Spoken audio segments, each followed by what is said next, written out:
আজ রবিবার 23 মার্চ 2025, 9 চৈত্র 1431 বঙ্গাব্দ, 22 রমজান 1446 হিজরি।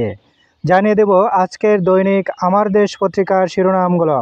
বাংলাদেশে ভারতপন্থী বাম রাজনীতির হালচাল, বাকশাল থেকে ফ্যাসিবাদ, গণমাধ্যম সংস্কার কমিশনের প্রতিবেদন জমা, সাংবাদিক সুরক্ষা আইন প্রণয়ন সহ 20 সুপারিশ, অন্যান্য প্রস্তাব, গণমাধ্যম কমিশন গঠন, সাংবাদিকদের প্রথম শ্রেণীর সমান বেতন স্কেল নির্ধারণের সুপারিশ, এক ব্যক্তি একাধিক গণমাধ্যমের মালিক হতে পারবে না, অনলাইন পোর্টাল এবং আইপিটিভিও সংবাদ বুলেটিন প্রচার করতে পারবে, বিকৃত সংখ্যার ভিত্তিতে আনুপাতিক হারে বিজ্ঞাপনের রেট, রেডিওর অনলাইনও পাবে সরকারি বিজ্ঞাপন, মোড়ক উন্মোচনে মাহমুদুর রহমান, জনগণ ও সেনাবাহিনীর ঐক্য জরুরি, ঐকমত্য কমিশনের সঙ্গে সংলাপ, সংবিধানে আল্লাহর ওপর আস্থা চায় খেলাফত মজলিস, দ্বিকক্ষ বিশিষ্ট পার্লামেন্টের পক্ষে লেবার পার্টি, আওয়ামী লীগের রাজনীতি নিষিদ্ধ চায় দুদলই।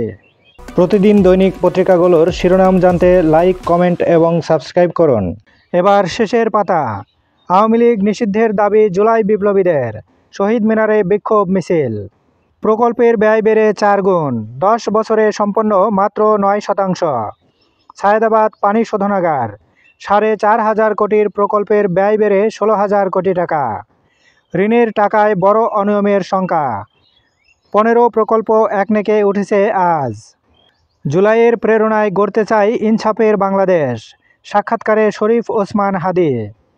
এনসিপিকে সফল হতেই হবে, এপ্রিলে আসতে যাওয়া নতুন দলের প্রতি শুভকামনা রইল। বাংলাদেশ প্রশ্নে সবাই এক ছিলাম, আছি ও থাকব।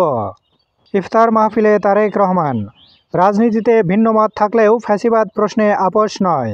ভোটারের 16, প্রার্থীর বয়স 23 করার প্রস্তাব দেবে এনসিপি।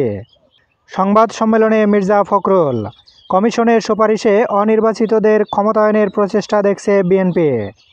প্রিয় সুধী, ভিডিওটি ভালো লাগলে এবং উপকারী মনে হলে আপনার কাছে ছোট্ট অনুরোধ থাকবে, আপনি যদি আমাদের এই চ্যানেলে নতুন দর্শক হয়ে থাকেন তাহলে চ্যানেলটি সাবস্ক্রাইব করে বেল আইকনটি বাজিয়ে রাখবেন এবং ইতিমধ্যে সাবস্ক্রাইব করে থাকলে আপনাকে অসংখ্য ধন্যবাদ।